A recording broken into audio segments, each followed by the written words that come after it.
Hello, hello. Hope you're all well. I didn't do a video today because this is the only news in the Idaho 4 murders that's pressing at this moment in time. And that is that Bryan Kohberger, the accused, the suspect, the person who's been arrested and charged for the murder of Maddie, Kaylee, Xana and Ethan on the 13th of November, is in court again today. So this is a status hearing. So I'm going to explain what that is because a lot of people have been really confused about what actually is going to go down today. So the hearing itself starts in an hour's time. So I've come on a little bit early so that I can have a chat. I can share some things that I found interesting that I haven't put in videos so far. And then we can watch the hearing. So I'm going to play you just a 1.5-minute clip from Brian Entin from News Nation in a moment, who explains what this hearing is all about, what we can expect and what we can't expect. So just to give people a chance to come in, I'll just say a few hellos and then I'll play that clip from Brian Entin so we all know what's happening and there's no surprises and there's no disappointment, because this is a status hearing. It's not a plea hearing. It's not his preliminary hearing, as some people keep saying. And like I said, I want to share some things that I've not currently put in videos. So, good morning. Good morning, Emily, Holly, Heather Feather, Angela, Miss Enigma, Linda, JD, Linda, Cookie Doodle, Irene, Kimberly, Princess Megan,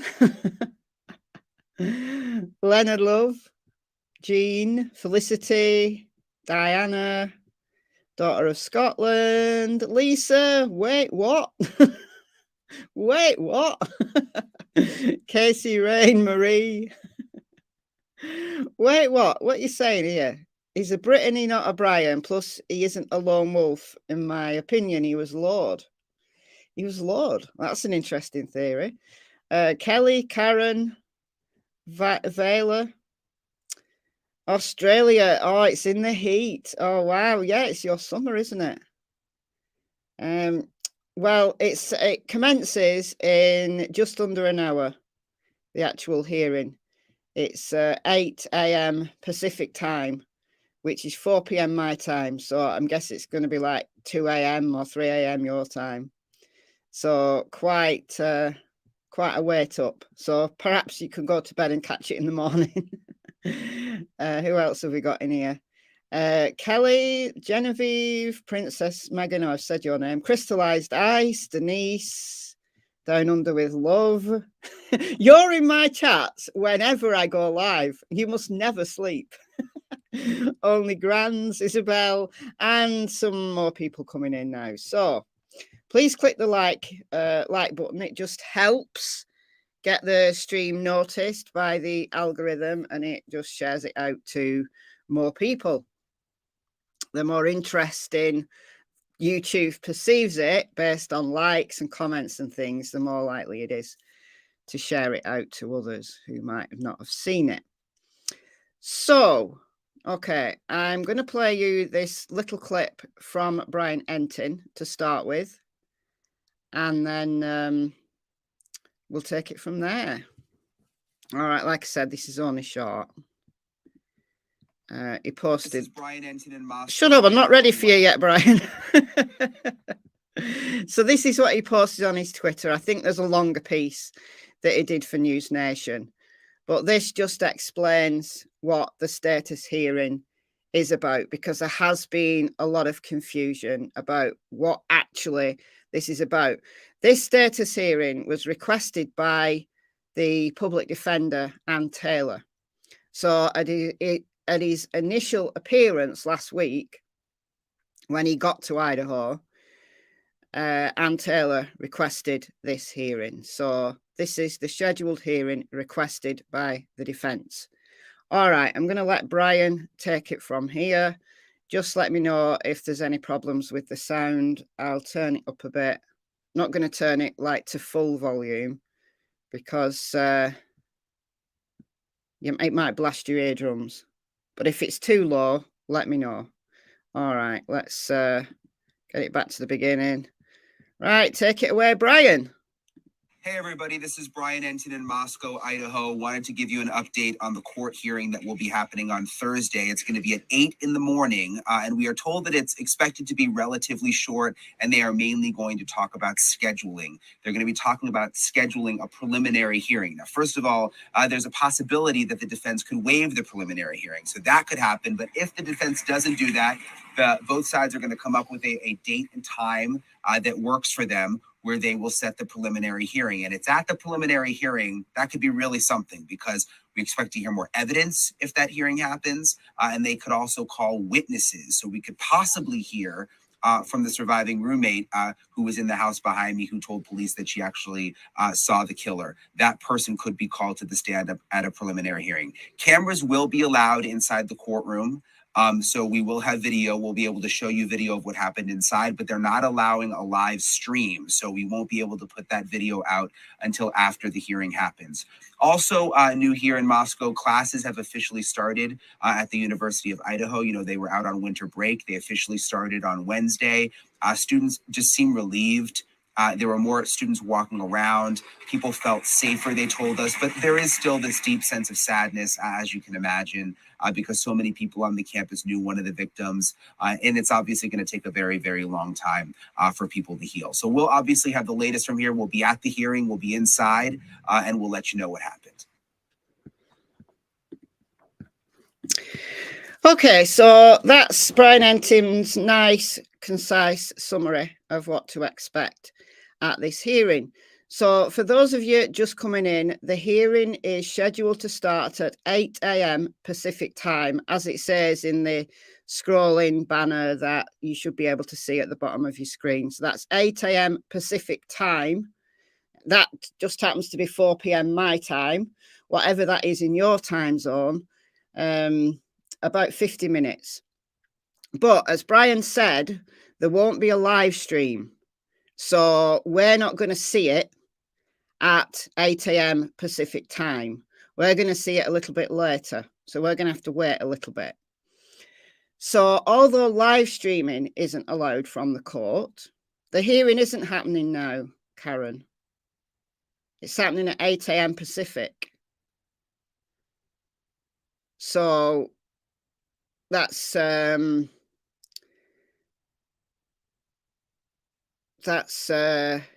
hours. 8 hours behind me. So that's 4 p.m.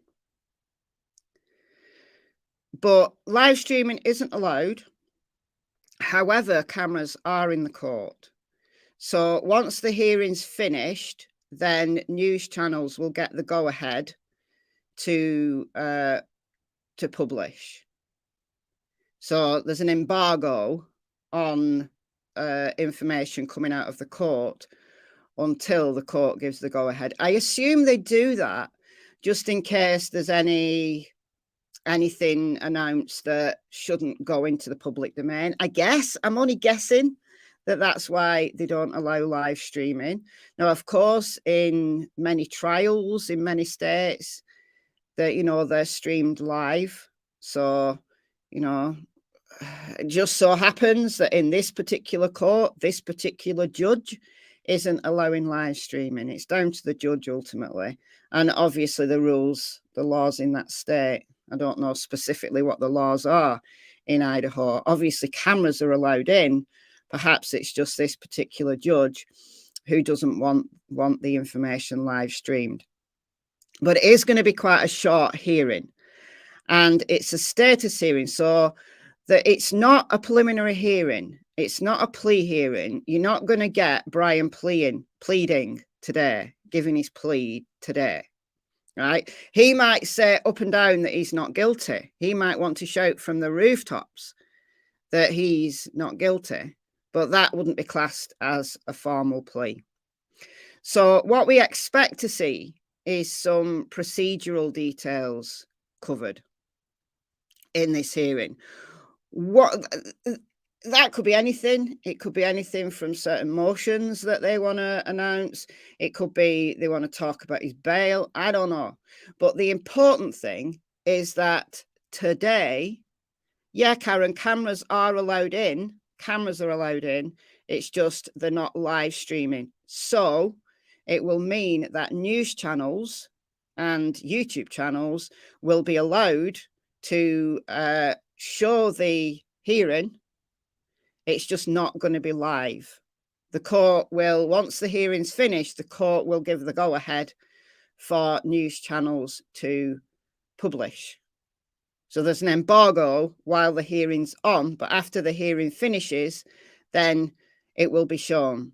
And I know that WFLA are covering it, News Nation are covering it, Law and Crime Network are covering it. So it'll be easy to find that hearing, and we'll watch it.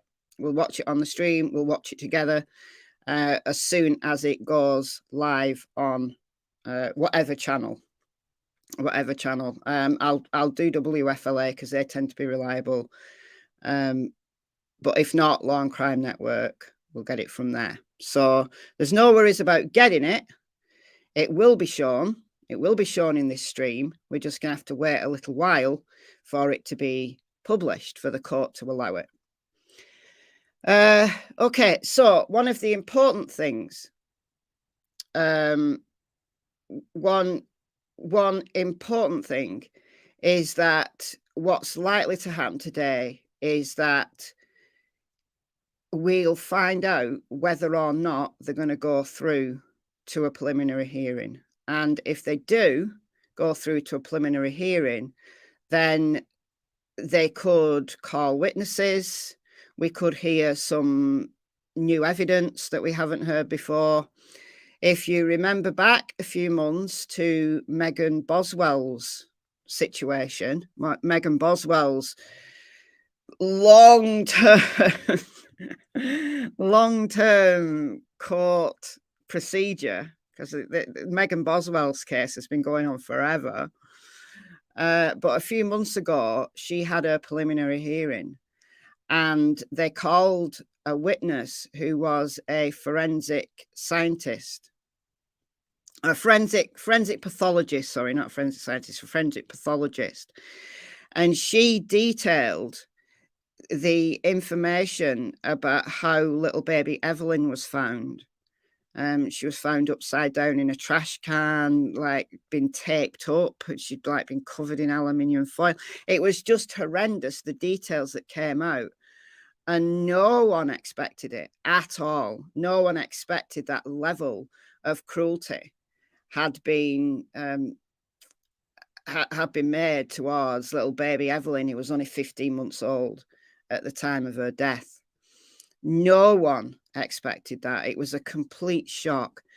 And I've got that hearing on, I think it's on Michelle Walks. I've got that hearing in full, if you want to go and watch it, just to show the level of detail that was made public at that hearing. Now, it's not a trial. There's no jury. It's just what the prosecutors want to bring forward as part of the evidence chain. And that could happen in this case, right? That at the preliminary hearing, they could call witnesses. The witnesses can be questioned, just as they would in a trial. It's just there's no jury there. They're not making a decision on the defendant's guilt or innocence. That's not yet. The preliminary hearing is just basically to convince the judge that there's enough evidence to move forward with the case. And obviously, in Megan Boswell's case, there's more than enough evidence to go forward with the case. I mean, her trial was due to start soon, in the next, 3 weeks, 4 weeks. February 2023, it was scheduled for. But because she's had a whole new legal team, they've put that trial back to 2025. It's like another 2 years. But what we did hear, what we do know, is the horror that little baby Evelyn went through. You know, in those last minutes of her little life. Absolutely horrific. So today we could learn whether Bryan Kohberger is going to go through a preliminary hearing. However, his defense can waive that. They can say, no, we don't want a preliminary hearing. We want to go straight to trial. If Bryan is so keen to, you know, get himself exonerated, as he claimed when he was in Pennsylvania, you know, he was very keen to get back to Idaho to put this matter to rest and for him to be exonerated, then it may be that him and his defense together have decided that they're not going to go through that stage of, you know, preliminary hearing and hearing some evidence and having the judge decide whether there's probable cause, blah, blah, blah, blah. They may go straight to trial. So if he wants a speedy trial, then that's the route that they're going to take. But we'll have to wait and see. So it's very likely that we're going to find that out today. But we're not going to find out anything really juicy. We're not going to hear any evidence. We're not going to hear Bryan plea. We're not going to hear his plea. We're just going to hear procedural stuff. But still, you know, there could be some important information that comes out of it. So that's what we're waiting for. That's what we're waiting for. Yeah, Cindy. Yeah, I agree with you. He just wanted to know what was in the affidavit. Yeah, he did. I think he did. Yeah. If he has an alibi, can he present it here? No, he can't, because it's a status hearing. So it's a procedural. It's just a procedural hearing. It'll only be quick. Unless there's anything really unexpected that happens, it'll be very, very quick. It's procedural. But the thing that we are going to find out more than likely is whether this case is going to go through to a preliminary hearing or whether it's going to go straight to trial. But no, there's not going to be any details at all from either side about evidence or whether or not he had an alibi or anything like that. We're not going to hear that today. How do you become a member? Click the join button if you can see it. If you're on an iPhone, you won't be able to see the join button. You have to go to the channel homepage and click the join button. But on an iPhone, you won't see it. On an iPhone, you'll need to open it up in a browser rather than in the YouTube app. And then you should be able to see the join button. Or there's a link to the join thing in the description box. So just scroll down. You know, if you're looking at this on YouTube, just go into the description box. So you have to click show more and then just scroll down and there's a join button. Is there? Yeah, there is. Join the channel to get access to perks, blah, blah, blah. That's it.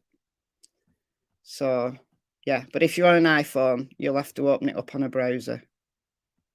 Oh, there you go. Trixie Star. You're a star, Trixie. Trixie Star has posted the link.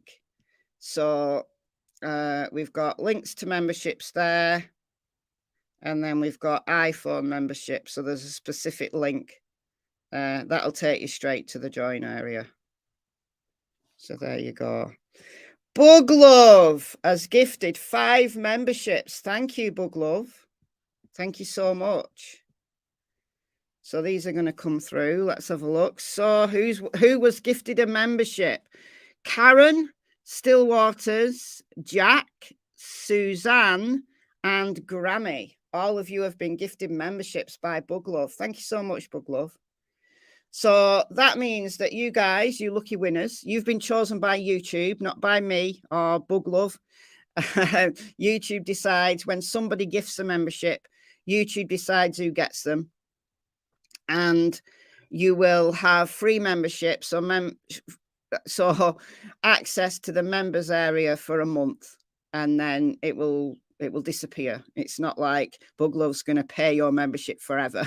Bug Love's just paying your membership for 1 month, and then it will disappear. And it's up to you then if you choose to carry on and pay yourself. But yeah. Okay. All right. So I've got a few other things to show you. Some of which you might have seen, some of which you might not have. But the things that I've not shared yet. So I just thought I'll share them while we're waiting. While we're waiting, then you can have a look at these things. So this was shared on Facebook by Ethan's family. Welcome to memberships. Dawn, welcome to the Secret Agents Club. Thanks for joining. So this was shared by Ethan's family. And if you remember, Ethan is a triplet. So, you know, he's being really sadly missed by his brother Hunter and his sister Maisie, both of whom are at the University of Idaho. So they've gone back to classes this week. So I'm going to read this to you. It's really sad, but we've spent the last 8 weeks, beside the obvious, focused on Maisie and Hunter. Cards, talks, walks, hikes, tears, you name it. Yesterday, we successfully dropped them off back at the University of Idaho. Hunter was very glad to be back at the fraternity, and I think he was in the same fraternity as Ethan, if I remember rightly. And Maisie was warming up to the idea, but it was so good to hear all of the girls squeal in delight upon seeing her. It did this mama's heart good to hear it. The support from the University of Idaho and the Moscow PD and the Idaho State Police has been profound. Maisie and Hunter are rock stars, and we couldn't be more proud of them. Their job now is just be kids. Start where they left off, keep goals and aspirations in mind. For an update, anything Ethan had is now frozen with the defence. For us, it involves 2 vehicles, Ethan's belongings, and a nice set of golf clubs. We've met with prosecutors, handled media inquiries, hopefully respectfully, managed, grieved, taught, and continue to try and process our new normal. However, nothing has changed. We spend no time being angry. That would be energy not well spent, and it still wouldn't change the outcome. We have to look ahead. What we've confirmed, Ethan is who he was because of our family. His foundation was unwavering. He was so loved, he didn't know any different. He was profoundly supported, and our family of 5 was different than others and so very special. He loved unconditionally. He was loyal to all. He was inclusive, carefree, happy, just the best person you could ever meet. The stories are endless and amazing. He touched lives we had no idea existed. Ethan was incredible. We did a great job. We still do a great job. And as always, we are eternally grateful to so many of you. We cannot possibly reply to all of your notes, but we read them all, and your kindness and support means the world to us. And then this is a quote by Nicholas P. Walderstorff. And I shall allow the memories to prod me into doing better with all those still living. And that's written by Jim and Stacey, who are Ethan's parents. So they have spoken to the media, but they've not been, they've not been everywhere like Steve Gonsalves. They've spoken to the media, but they've not continued to talk.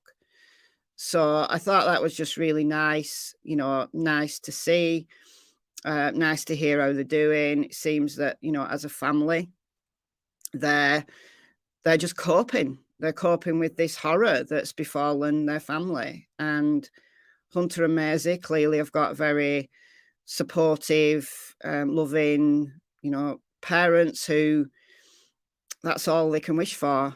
And they've now gone back to universities and it's new. It's all new. It's never going to be the same again. But yeah, they're coping with it. And I thought it was interesting that the way that they worded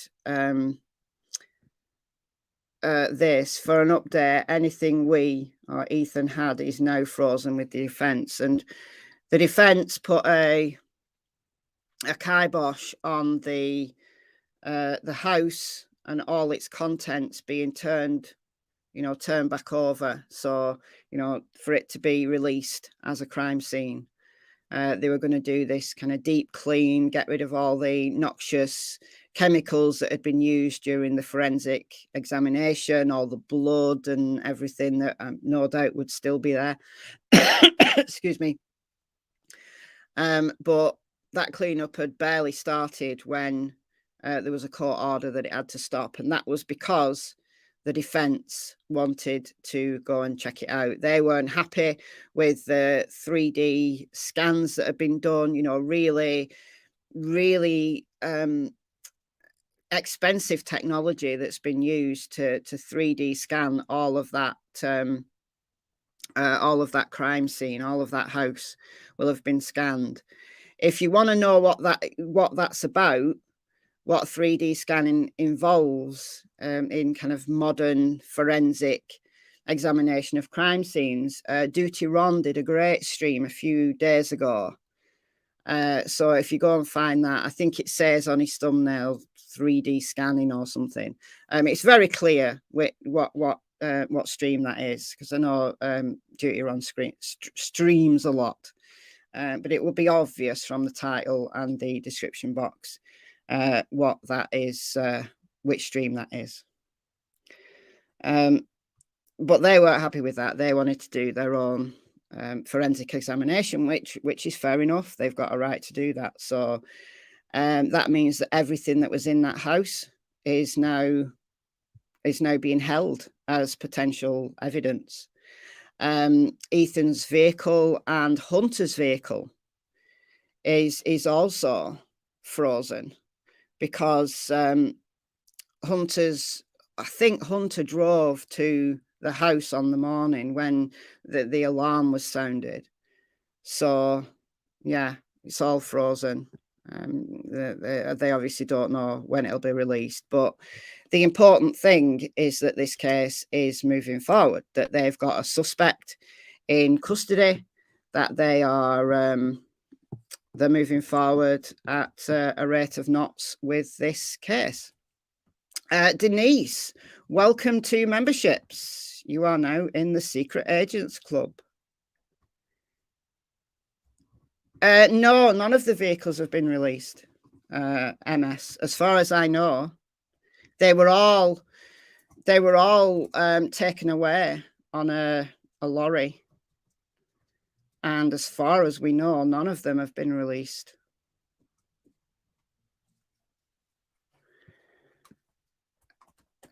I think it's probably.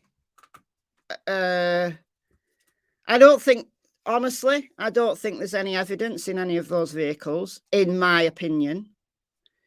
Hunter is Ethan's brother. Ethan was a triplet, so he had a brother called Hunter and a sister called Maisie, who were all at the University of Idaho.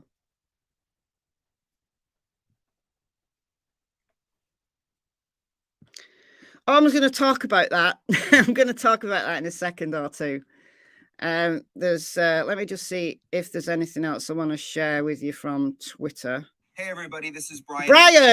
Bryan, I don't want you to be talking. Shut up, sir. You might be a very good reporter.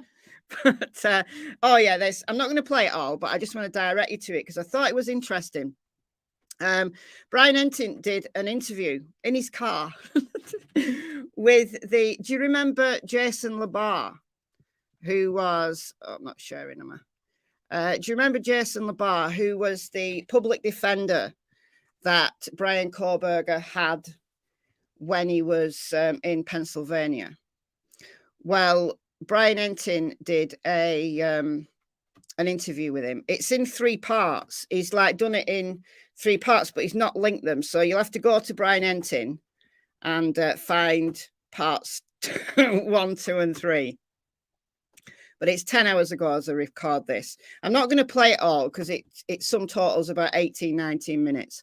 And I've got other things to talk about before this hearing. So I'm just directing you to it. I thought it was interesting because obviously Jason LaBar, being his public defender, just for those few days while he was in Pennsylvania, had got some really interesting insights into the case and to Bryan. Stephanie, thank you so much for the $25. That's very kind of you. Very kind, very generous. Oh my God, your ears. Is it really loud? Do you want me to turn my volume down a little bit? Turn my volume down a little bit. Because I'm sat right next to the microphone. So when I shout, you might get blasted. Yeah, so Jason LaBar literally told Bryan Kohberger that he didn't want to know anything about the case. He didn't want to go into a conversation about the case because he wasn't there for that.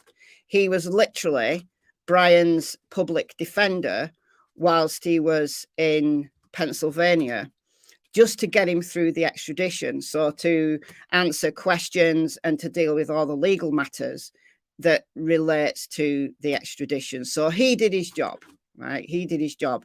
He's no longer involved in the case because he's licensed to practice law in Pennsylvania. Bryan has got a new legal team now, public defenders led by Ann Taylor. So it's Ann Taylor that you'll see at this hearing today. She's the blonde-haired lady that's been there. If you've seen some pictures outside of the house, she's been there, and you'll have seen her if you watched the first hearing last week. So Jason, let's just so that people are not confused who I'm talking about. Jason LaBar was his public defender in Pennsylvania just to get him through the extradition. And now his new legal team in Idaho is led up by Ann Taylor. But Jason LaBar had this insight, and he said that he's he was chatty. He was, he was conversational. He understood everything. Bryan Entin asked him if, compared to Jason LaBar's other clients, did Bryan have a greater understanding of the law, given that he was a criminology student? And he said yes and no. That yes, he had an understanding of the law, but he didn't have an understanding of all the legalese and all the procedure. Because criminology, you don't learn about the court, you learn about, a lot of it is about criminal justice from a policing or a political or a theoretical standpoint. So you're not learning law. You're not a law student. It's not the same as a law degree. But he understood, once it was explained to him, he understood, and he came across as being very intelligent and more intelligent than his usual kind of clients. He put that in a little bit more of a politically correct way, but that's exactly what he was saying. Caroline Calvert, welcome to Memberships and the Secret Agents Clubs. Good to have you. Also, once I thought this was really interesting. Once the probable cause affidavit was released, he read it straight away as soon as it came out. He read it, and he read it 4 times in a row. And he said that he thought it was strong, but it was circumstantial and it had holes in it. So he went into a little bit of detail. Bryan Entin probed him a little bit about what he meant by that. So I'll just kind of give you one example. He said that, well, yeah, they've got the Hyundai Elantra on numerous surveillance cameras, and they've got his phone pinging at certain places, but they've not got, or at least they've not said they've got, actual evidence that he was the one in the car. So I thought that was interesting. However, if his defense wanted to use that line, they'd have to make a claim that someone had stolen his vehicle and his phone and a knife with his DNA on it. So, although technically that's possible, I think they'd have an uphill battle, in my opinion, getting a jury to believe that that's really what happened, you know, and then dropped the car back off at Bryan's place without Bryan reporting it stolen after committing a quadruple murder. Yes, I understand what Jason LaBar's saying, that, yeah, that's technically a hole, but it's grasping at straws, as some of you are saying in the chat there.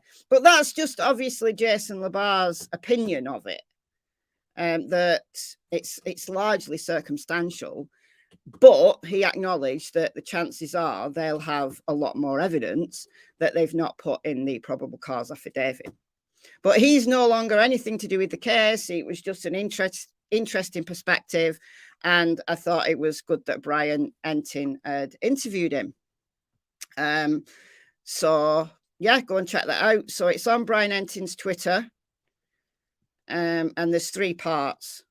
So you'll just kind of find them one posted after another. So 10 hours ago, as I'm recording this. So I thought that was interesting. Monique, welcome to Memberships and the Secret Agents Club. It's good to have you. It's good to have you. Welcome, welcome. Okay, so I'll get on to now this interesting thing here. No, that's the PCA. This is the trouble when I have things. Hold on a minute. Just let me find it. It's in my files. I just didn't put it on my desktop. There it is. There it is. There it is. I have the PCA on my desktop, like, permanently, but not this search warrant. So those of you who don't know what I'm talking about, let me just explain this. So this has come to light that there is a search warrant, obviously. Oops. Dear me, where is it? There it is. There was a search warrant. Just let me check that you can see that properly, because I am in the habit. I am in the habit of thinking I'm sharing the screen when I'm actually not. Who've we got here? We say howdy here. Welcome to the Secret Agents Club. Getting lots of new members today. That's great. Good stuff. And hi, Poet. Hi, Poet. Welcome to Memberships and the Secret Agents Club. New members, check out the members videos. I post little videos. I posted one the other day. Was it yesterday? Just little bits and pieces I post that I don't put on the channel. I don't post as regularly as I should to members, and it's one of my aims of 2023 is to post more regularly to members. There's the occasional blooper I put on there, and there's also members lives. I think we've got 5 members lives on there. Yeah, I think there's 5. So go and check those out. Cassie, what are you doing? She's chewing the back of my chair. I thought she was chewing a bone. I could hear her chewing. I thought she was chewing a bone. Where's your bone? Here's your bone. Look, there's your bone. You don't want your bone, do you? You want to chew my chair? Oh dear. I thought she was chewing a bone. All right, so obviously there had to be a search warrant to search Bryan's apartment, but we haven't seen that search warrant. And this document here has come to light in the last day or two. And this is from the Superior Court of Washington for Whitman County. So Pullman, where Bryan Kohberger lived, where he had his apartment, is in a different state and obviously a different county. So this is the Superior Court of Washington that's handling the search warrants and stuff that they'd have had to have issued for the search of his apartment, the search of his vehicle, the search of his office. They also searched his office at the University of Idaho. No, that would have been Moscow, wouldn't it? Because that's in Idaho. Yeah, so the apartment and the vehicle would have been handled by the court in Washington rather than the court in Idaho. But we haven't seen the search warrant, and there's some interesting wording from this documentation. This was a motion to the judge that was signed off on the 29th of, signed on the 30th. So I think it was written on the 29th and signed off and actioned and filed on the 30th. Yeah, so written here on the 29th. Now, this document was written before Bryan was arrested. So I think we have to bear that in mind. The wording of this, even though this has only just been, come to the eyes of the public, we have got to remember that this was written before Bryan was even arrested. So bear that in mind. No Boomer Baby, you've not missed it. It starts in about 18 minutes, but we're not going to see it live because live streaming is not allowed. So we're just going to wait for it to be released. So once the hearing's over, and it will only be a short hearing, once the hearing's over, then it will be made public, and there's various news channels that are going to play it, and I'm going to play it from one of them. So when will he arrive in court? He's already there. He's already there, because in Moscow, the jail is in the same building as the courthouse, so he doesn't even have to leave the building. He'll just walk upstairs. But I'll put WFLA on. Once I've just talked about this, I'll put WFLA on to just see if they've got any shots of him, like entering the courtroom. They might have a stream set up where he, in the corridor like they did last time, which people find interesting. But yeah, I just want to talk about this because I knew people would ask, so I just want to talk about this beforehand. Yeah, so this was written on the 29th before he was arrested, and that's why I believe this wording is as it is. So it's this. So this is a motion to seal. So this is the rationale that law enforcement have to wanting to keep this search warrant sealed, right? And then they have to present this to a judge, and then the judge signed it on the 30th. But it was written on the 29th, a day before he was arrested. And this is the paragraph that everybody is really concerned about. So, impact on effective law enforcement and public safety. The matter is in the investigative phase, and while criminal charges have been brought, those charges are not yet publicly known. Well, he'd not even been arrested at this point when this was written. That's not true. Charges had not been brought on the 29th. Maybe they were writing it, knowing that he was going to be arrested, knowing that it was imminent that he was going to be arrested. Maybe that's why they worded it as they did. Premature public disclosure of the details of this law enforcement investigation will create a serious and imminent threat to effective law enforcement and could result in the premature end of this investigation, which could create a threat to public safety. And I've seen too blurry. It's not blurry on my end. It's not blurry on my end. Maybe it's maybe my internet's a bit dodgy. Let me just have a look. No, my internet's fine. Maybe on your end. I'm looking okay. Clear here. All right, fair enough. All right, so a lot of people have weighed in on what they think this means, including retired FBI agents have discussed it, defense attorneys, prosecutors have discussed it, both currently serving, who talk to News Nation, and whoever else does this kind of reporting. And I'm just going to give you my take. I think this has been written with worst case scenario in mind, that he'd not been arrested yet. They did not know who they were dealing with. They did not know who they were dealing with at this point, right? So if they released that search warrant on the 30th, when, you know, they had to coordinate, right? They had to coordinate Pennsylvania, because remember, Bryan was in Pennsylvania. They had to coordinate between 3 different states, Idaho, Washington, and Pennsylvania.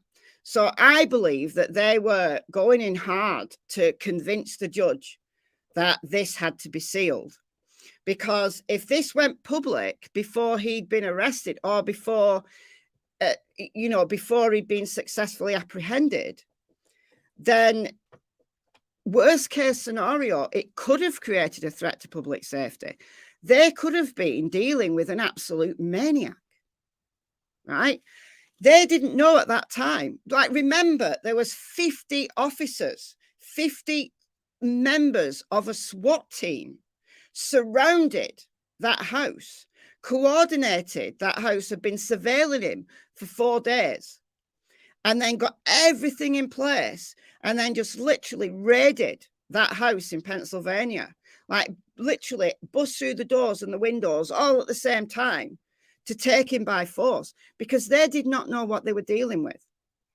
So if he'd got wind, if in any way he'd got wind that they were coming for him, how did law enforcement know at the time that he wasn't a complete maniac that wasn't going to escape and go on a rampage, you know, and go and just shoot a lot of random people and shoot law enforcement officers and then shoot himself?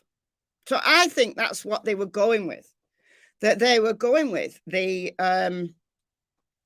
worst case scenario, that they've got to make sure that they get him. But until they've got him, they're going to assume that he's very dangerous because he's, you know, he's killed 4 people, allegedly, right, in cold blood. So they're dealing with a nutter. So how did they know he wasn't going to escape, shoot his way out, and then go on a rampage? So that's what I think that means. That it would create a threat to effective law enforcement because it would give him the heads up, or a family member of him the heads up, or whoever, give him the heads up, give him chance to escape, or to go on a murderous rampage. So potentially, if this information came out prematurely, it would have been a threat to public safety, and potentially it could have ended the investigation because he'd have just shot himself in the head. That's what I think that means. That's what I think that means. Now, lots of people have weighed in, people who've got much more expertise than I have in the law, some have said similar, some haven't, some have took a different angle, but that's what I think that means. And it's going to be unsealed on the 1st of March. So we'll find out what they look for in that search warrant. But they might even release it before, who knows? But that's what I think that means. That's just my opinion. Okay, so thank you, Irene, for the $4. That's very kind of you. Can't wait for the footage of arrest to come out. Yeah, I know. Right, I'm going to put WFLA on. I had something else to show you, but I've not got time. I might show you later, or I might just leave it for another time. But let me just find WFLA, because I had that. Where's WFLA? It normally comes up. Hold on, I have to search for it. Why do I have to search WFLA? Here it is. Always at our house. Her dad was single. She would come to our house until he'd pick her up after work. So it was almost like losing another daughter. So it's been a really difficult time period for sure. The fraternity Sigma Chi also setting up a scholarship.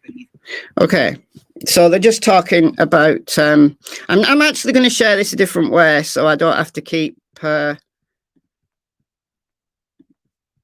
I don't have to keep flicking backwards and forwards. So they're still playing the old footage at the moment.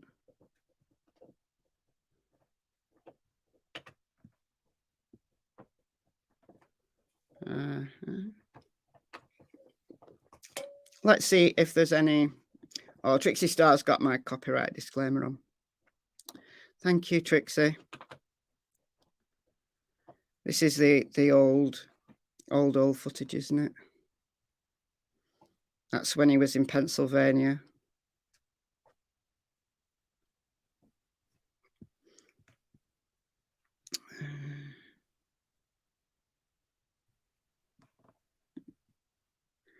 What if in those weeks that he would kill someone else? Well, technically he could have done. We don't know if he has or not, but technically he could have done. But they have to make sure that they have a case that's strong enough, that they've got all their ducks in a row before they make an arrest. They can't go in and arrest him on really flimsy evidence and then it be thrown out and he gets released and then he goes and kills someone else. You know, there's they have to make sure that their case is tight so that they can keep him in jail and that their case is tight enough for him to be convicted. He is very tall. He's about 6 foot and he weighs about 185 pounds. So although he's tall, he's not really that heavy.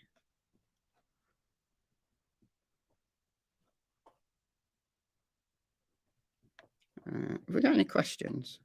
Because JB is just playing the old footage here, so I don't think we're going to get any new footage until afterwards, because it's not like it was in Pennsylvania when they had to like take him, like the jail that he was being held and the courthouse were in different locations.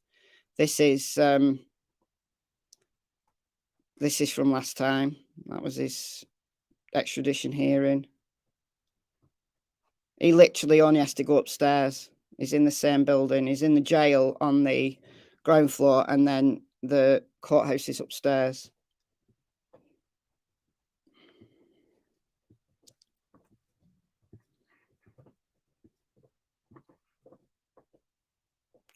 I don't know. I honestly don't think he has. I honestly don't think he has, because he was so sloppy. Like he's left evidence behind. Somebody who had been a killer before and had got away with it surely would have been better at doing what they were doing and wouldn't have got caught so easily anyway. Exactly.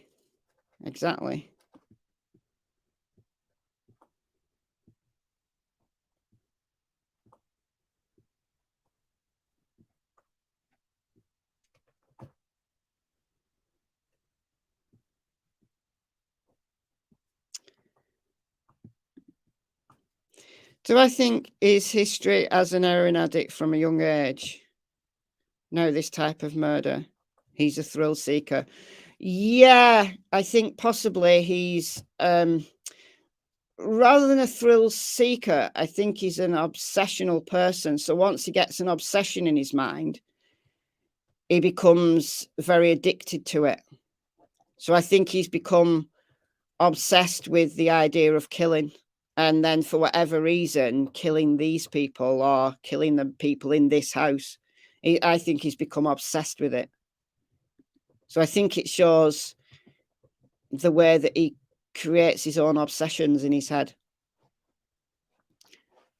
Assuming, of course, that he is guilty, because everyone's innocent till proven guilty in a court of law. But I think they've got the right guy. If you want my personal opinion, I think they've got the right guy. Is it possible he came in as Anna made it upstairs with her food? Not upstairs, no, because Anna was on the same floor as the kitchen. So Oh, I see what you mean, that she answered the door on the first floor. Yeah. We don't know how he got in, do we? So while JB's just talking about old stuff, I might as well show you this because I was going to show you this anyway. I've seen maybe 2 or 3 YouTube channels. I'll just get rid of that comment. Show this, but I don't know whose work this is. It looks like a real estate agent's tour, you know, when they do 3D tours. But somebody's taken this and they've put text in it, and it's like a walkthrough of the whole house. And I've got a mental map of what that house was like inside. But even though I have got a good mental map, and because I've got quite good spatial awareness, like in real life, so I can look at a map and I can kind of imagine it in 3D, but not everybody can. So I thought this was really useful. So let's do the tour whilst we're waiting for this hearing to come out. So it will be due it will be starting in 2 minutes, but just to remind everybody, there are cameras in the court. However, they're not allowed to live stream. So although it's being recorded, we'll only be able to see that. News channels will only be able to share it with their audience once that's been approved by the court, once the hearing has finished. So it could be 10 minutes, 15 minutes, 20 minutes, who knows, right? It's only meant to be a short hearing, but obviously once it's finished, then the court will approve that it be released. And once it's been released, then we'll watch it together. But until then, we are waiting. I just feel like we constantly wait. But we might as well. I was going to show you this, and then I said, oh, I don't think I've got time. But I do have time. And it's a good way to kind of think this. Right. So Doordash. Zana ordered Doordash around 4 a.m. This is all according to the PCA. So the Doordash person came forward, so we know that it was a genuine Doordash order. I know there's people making theories about this was really Bryan pretending to be Doordash. No, the Doordash driver actually came forward.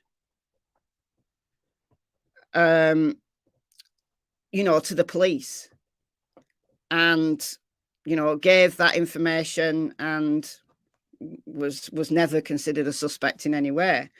Now, if the other theory is that Bryan ordered the Doordash as some kind of ruse to confuse them or to check if they were awake.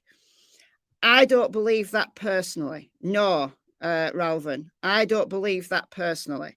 The reason being, I think if he'd have done that, they would have known, and it would have been in the PCA, because that would have been another piece of evidence that they could have used to show premeditation. So I think they'll know from Zana's phone and Zana's bank that she ordered the Doordash. Right? They'll have accessed her phone records. They've probably accessed bank records. If they needed to, they could have. And obviously, they've now got Bryan's phone. So if there was any doubt in who ordered that Doordash, I think that would have been investigated and you know, it would have been discussed. I don't know. It's always possible that they didn't include it for whatever reason. But I just think if they'd suspected that Doordash was not ordered by anybody in the household, that would have been in the PCA. So let's assume that Zana ordered this Doordash. So she'd have gone downstairs. Presumably the Doordash person would have gone to the main door, I'm guessing. Okay, so let's enter the home now. So this is the entrance. Okay, so This is the entrance hallway. So this is the ground floor. That's the front door. And then one of these bedrooms was Bethany's. So Bethany was sleeping down here. And we've not heard very much about Bethany. We don't know whether Bethany heard anything. We don't know at all. So let's go upstairs. So we come upstairs, and so we've just come upstairs there. So front door's down here, and it goes into the living room. So this is like a little living area right here, like a communal area. It is a little bit of a maze, yeah. It is a little bit of a maze. And then if you go through here, okay, then you have the stairs to the third floor, or the second floor, the upstairs area. Yeah, the third floor, yeah. So up to floor 3. This room in here is Dylan's room. Why is it zoomed in like mega big? Why is it zoomed in mega big? Okay, so this is Dylan's room, and she's sleeping in the room next to the stairs. So it's like you come out of the living area through a door, and then you've got Dylan's room and the stairs to the third floor. Yeah, it's been added to. Yeah, that's right. So it's a maze because it's been added to, like extra rooms have been added. So Dylan, according to the PCA, was woken up about 4 o'clock. So it's around the same time as the Doordash. And then she thought she heard Kaylee playing with the dog upstairs. No, it's not Gray's model. It's a model that someone's done, who I don't know who it is. It looks like a real estate agent's 3D tour. It looks that kind of quality. But I think somebody has taken a 3D tour and has added bits to it. But it's not got a name on it. So I can't even credit this person. I can give you the website that it's on. I'll give you the website that it's on. But it's not on YouTube. It's on this website. Michelle, go to WFLA. Okay. Why? What's happening? Isn't that big of a hearing for that really to happen because of how short this is going to be? Bryan might be, depending on if they're on schedule, Bryan Enton might be on the way out of the courtroom, as would other reporters be within the next several minutes, Robert. It could be that brief, and then, of course, we will have the replay of the feed itself.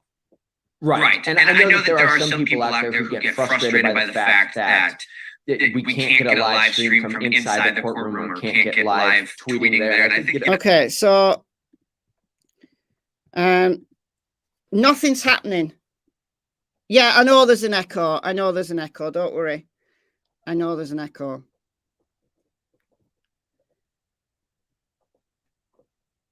Don't worry. I was just having a look to see what was happening. Stop telling me that there's an echo. I was just looking. I know there is. I know there was an echo because I didn't. Oh dear. All right. So I was directed to WFLA because I thought something was happening, but there wasn't anything happening. The hearing will be happening right now, but they cannot live stream from the court. So as soon as the replay of it is made public, we will be watching it. We will be watching it together, and I will mute out so there will be no echo. Don't worry. Do not worry. Right, let's carry on with this tour. It's not Gray Hughes's. It's I don't know whose it is.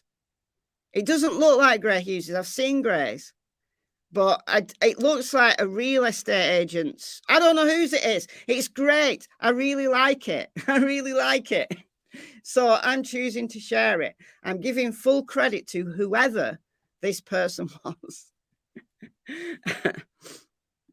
And I am keeping an eye on the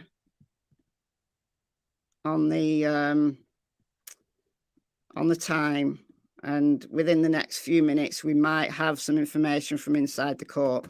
So this is Dylan's room. Dylan sleeps, Dylan's room. So she heard a noise about 4 and she thought that was Kaylee playing with the dog. What if that was around 4-ish? What if that was Kaylee and Maddie being murdered upstairs?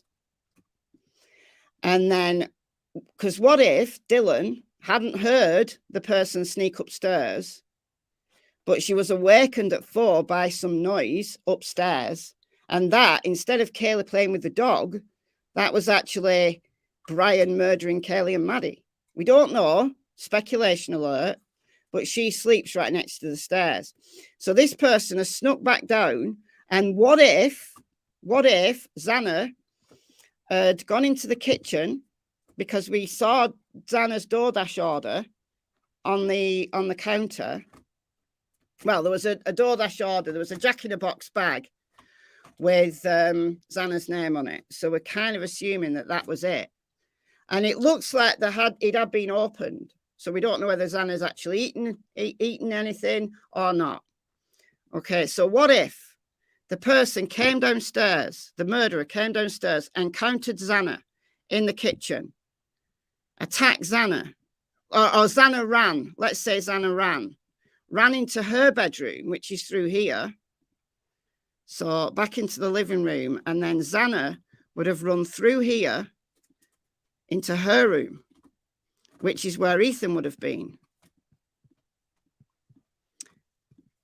And then they've been murdered in this room. And then the killer has then come back out of Xana's room and needs to go back into the kitchen. So comes out of here, goes back through here, and then has to go back out of the kitchen through here. And at this point, Dylan has come out for a 3rd time and sees the guy leaving through the kitchen. So that makes sense to me. That makes sense to me. Given the layout of the house, that does make sense to me. I don't know what you guys think.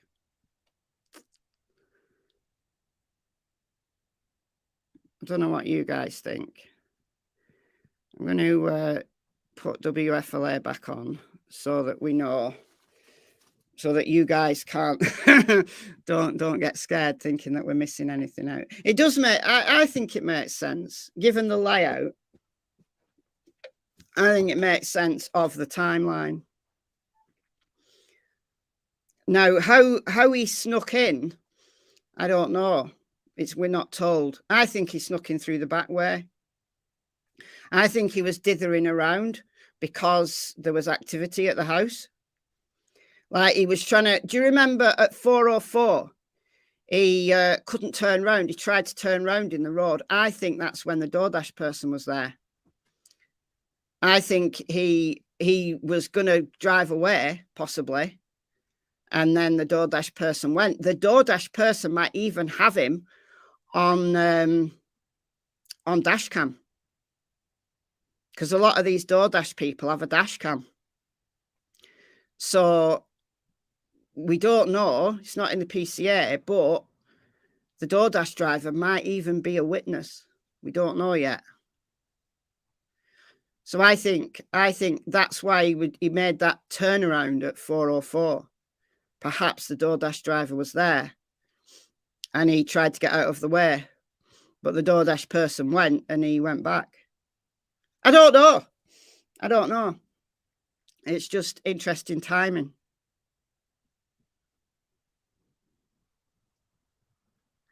It's a lot pokier than you imagined. Yeah, they're only small rooms. There's like a lot of rooms, but they're only small rooms. It's because it's student accommodation, so it's been like added to as student accommodation. So there's 6 bedrooms, but none of them are, you know, big bedrooms. Yeah, I think so as well, Shelley. Doordash driver will testify.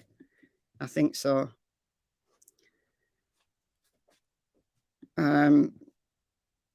I hope they do have a dash cam. I hope they do.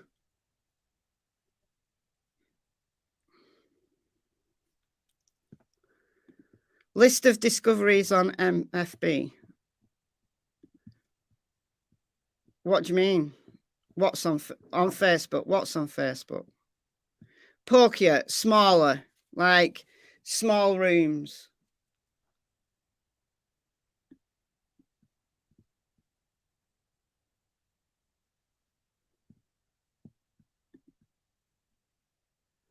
No, I don't know. I don't know. I think the Doordash isn't anything to do with Bryan. I think it would have scared him, if anything, or giving him the chance to kind of do one final like check, wait for the Doordash person to go, and then gone in. Or alternative theory, he could have already been in the house when that Doordash driver came. That's all. That's an alternative speculation. He could have already been in the house.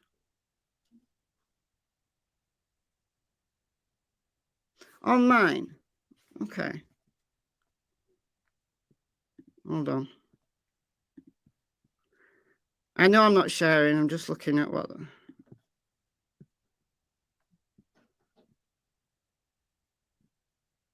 Oh, just released. Oh. Thank you, Vala, for the 20 Australian dollars. That's very kind of you. So what is this? Oh, the defendant's request for discovery. Ah, got you. Okay, let's share this. Let's share this.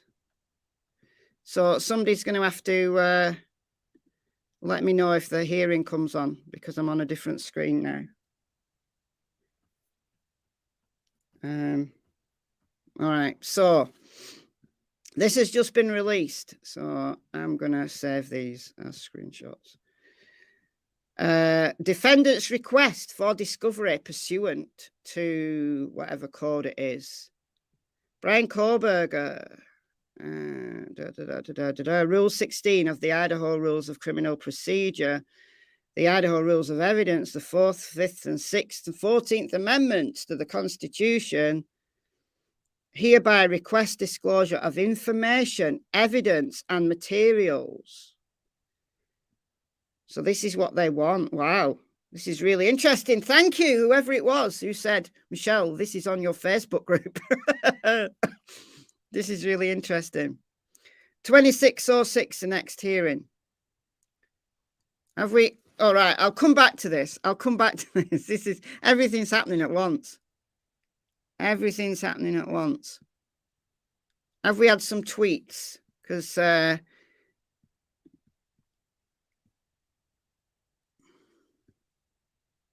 oh, yeah, we have. Yeah, we have. Okay, Bryan's just come out. Bryan has just come out. So we'll go back. We'll go back to that discovery after. We'll go back to that. We've had too many things to do now. We were waiting for a whole hour. Now we've got too many things to do. Right, so Bryan has just come out of the court. Bryan Kohberger's preliminary hearing has been set for June 26th at 9 a.m. He was in court today in an orange t-shirt and told the court he waived his right to a speedy preliminary hearing, no bail. Retweet that. Ha.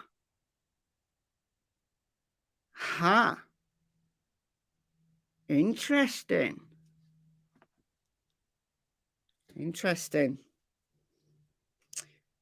26th of June, that's 6 months. 6 months. I'm a juggler. I'm not a very good juggler. I'm not very good at multitasking. I have to have one thing done at once or else I get all flustered and confused. So it's a waiting game now. So things I think are going to go pretty quiet in the case. It is standard. However, what it means is he's waived his right to a speedy, straight to trial.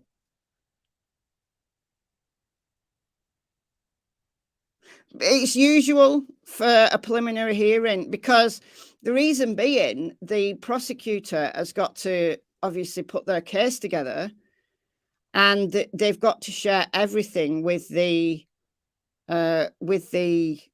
defense, and then the defense has got to go through it.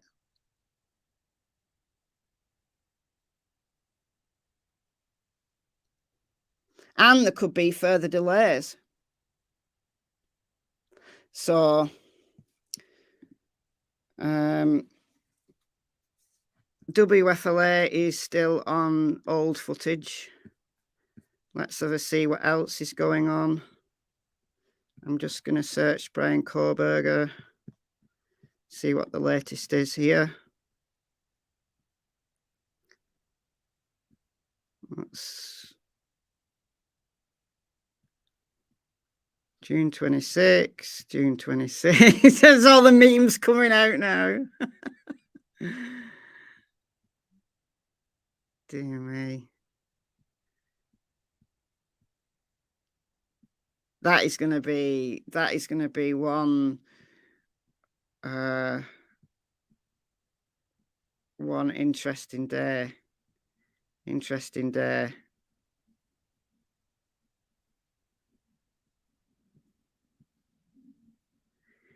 We're having a speedy trial.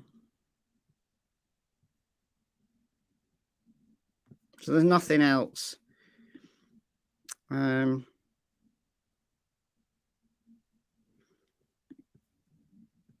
Nothing else coming out at the moment. 6 months is too long. Let's listen into what they're saying. I'll mute out so I don't get complained about. But let's listen to what they're saying for a couple of minutes. And it's not unusual. It's not unusual to wait that long for a preliminary hearing. All right, I'll mute out and I'll play this and see what they're saying.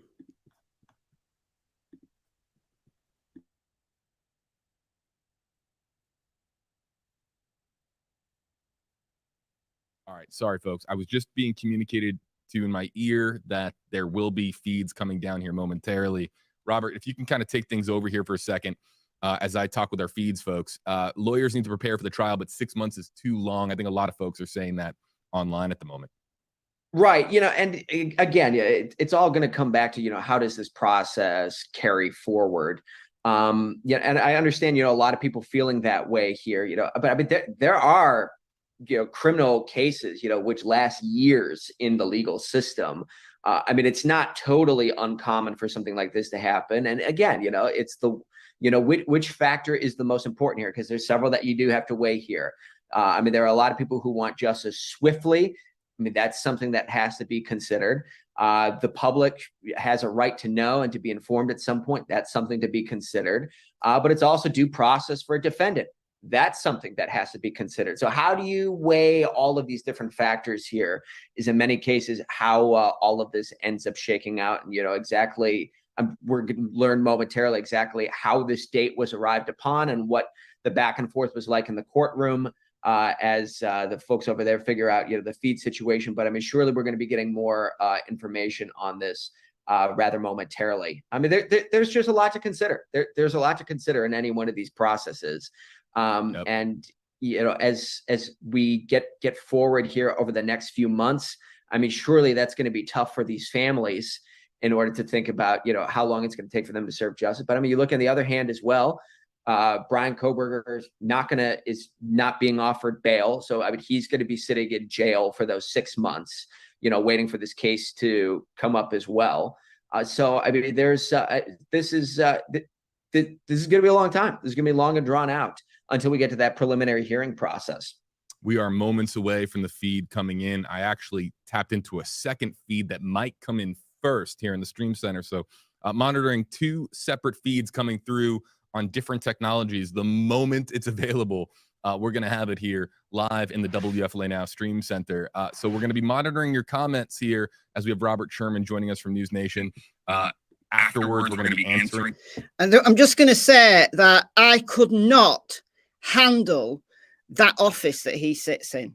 I mean, how many screens does he have? Like 1, 2. Oh, he's moved. Right. I think this is it. Hold on. I'll mute out. The court hearing that took place a short time ago.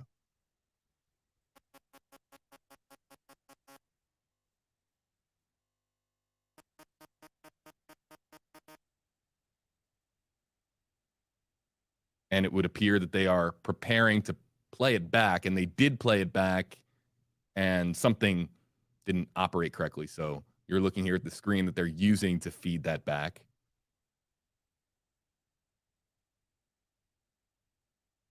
So quite literally, we are waiting on somebody to hit the play button. And they also might have stopped because, and this is what will happen so oftentimes with live feeds, is somebody says that they're not ready, that they're not recording. This is, in all likelihood, a pool feed. So all media outlets across the country have to be ready for them to receive this feed. And so they might have hit pause, a little bit of behind the scenes as to what's going on. And now it appears that they are trying to play it back. And here it is. This was moments ago in Idaho.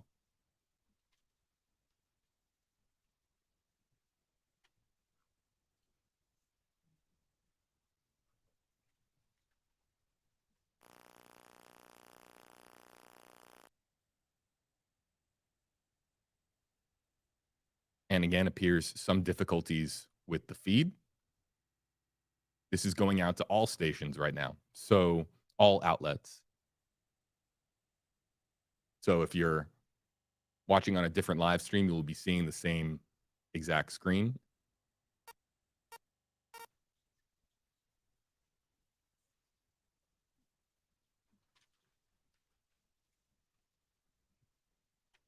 No audio on this feed just yet. They will likely turn on audio once the court hearing begins. This was moments ago in Idaho, the status hearing for Idaho murder suspect Bryan Kohberger.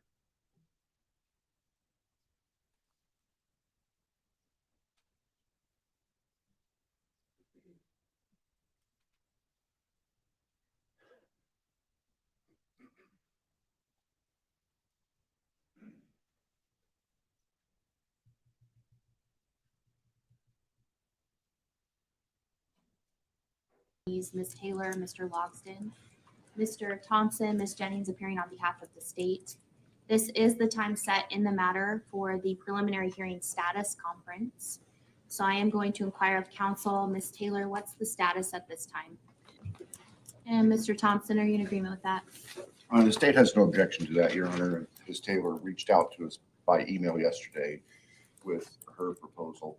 On reflection, the state's calendar would be better in the month of July, but we will make the end of June work if that's the court's preference. And I haven't had a chance to talk to Ms. Taylor about that. I'm sorry, I know that's last minute. That's okay. The court's calendar is going to be better towards the end of June, early July. So would that work, Ms. Taylor, for your scheduling on your other matters? Your Honor, yes. If we take that 4th week in June, that's actually best. Okay.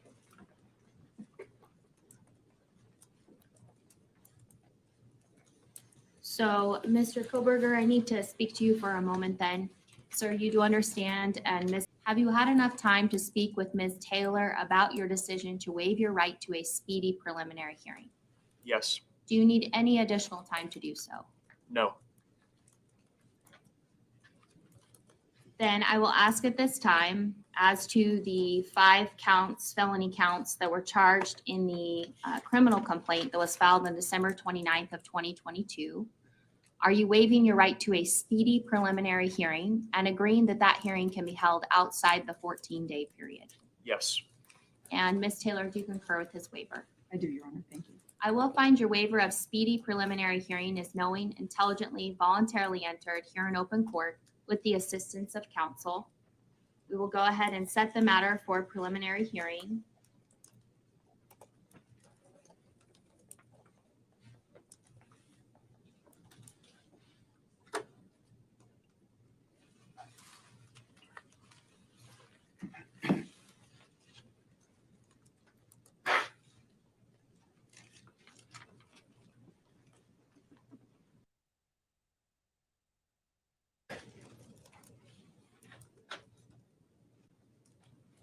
Monday, June 26th at 9:00 a.m. And I will go ahead and reserve the week, so June 26th to June 30th, in the event that we need all 5 days for presentation of evidence. And just so council knows, it will begin at 9 a.m. each of those days. Is there anything further to address at this time in the case, Mr. Thompson? Not from the state's perspective, Your Honor, no. All right. Or Ms. Taylor? No, Your Honor. Thank you. Okay. Mr. Kohberger, then you will be remanded into custody on your same no bail at this point in time, pending further proceedings. Again, we'll send notice out to council, and we will be in recess for this morning. Thank you. Breaking news on WFLA Now. Here is JB. The preliminary hearing for Idaho murder There you go, suspect guys. Bryan Kohberger. There you have it, guys. There you have it.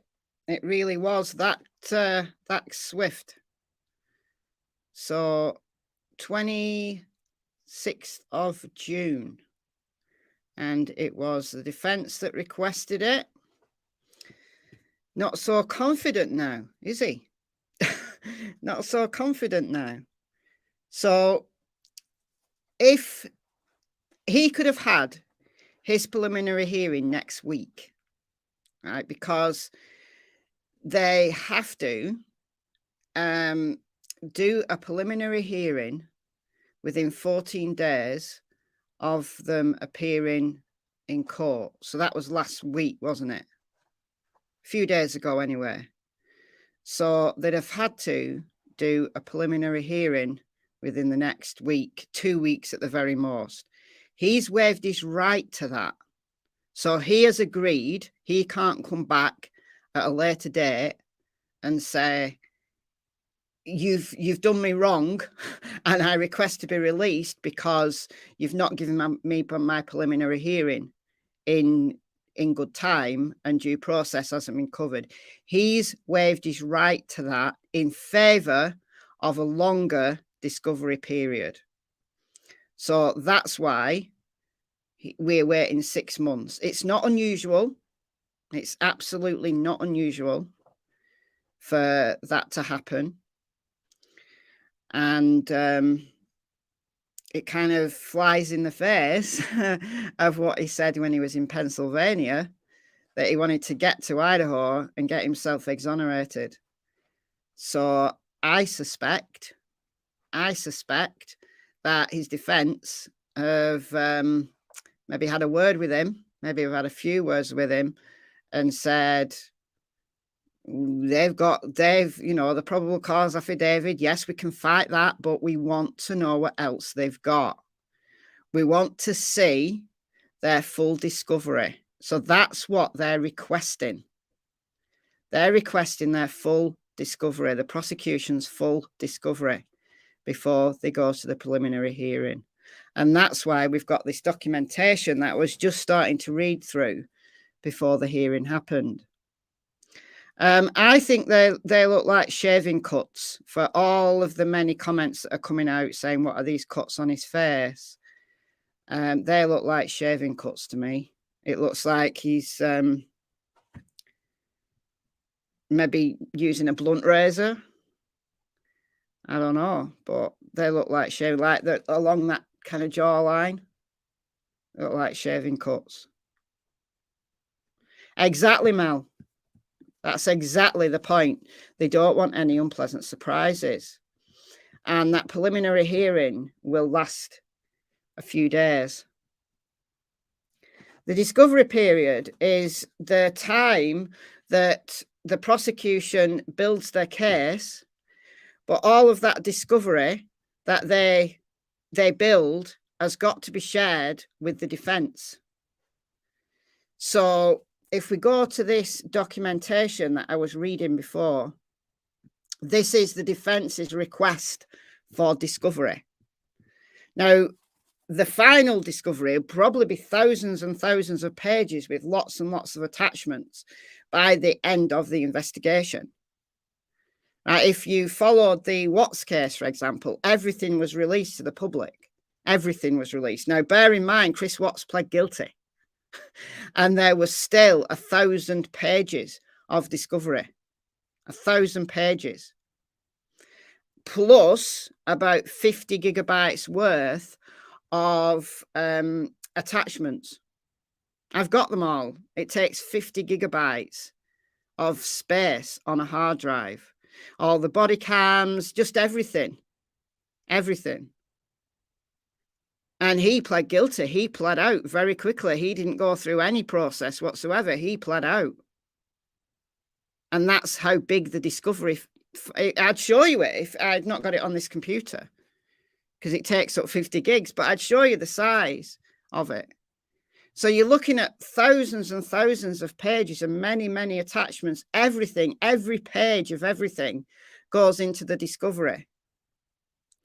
So in these 6 months, what the defense want is everything that the prosecution has gathered. And that's exactly what should happen. The defense should see everything. But if they were that confident, if they were absolutely confident that the information that the prosecutor has was literally no case, then there's no need to wait 6 months, is there? In my opinion. However, we'll read through this document. So this is what the defense wants, right? To be released to them. So this is the defendant's request for discovery pursuant to Idaho rules and the 4th, 5th, 6th, 8th, and 14th Amendments of the Constitution of the United States. So firstly, they want statements of the defense. Permit the defendant to inspect and copy or photograph any relevant written or recorded statements made by the defendant or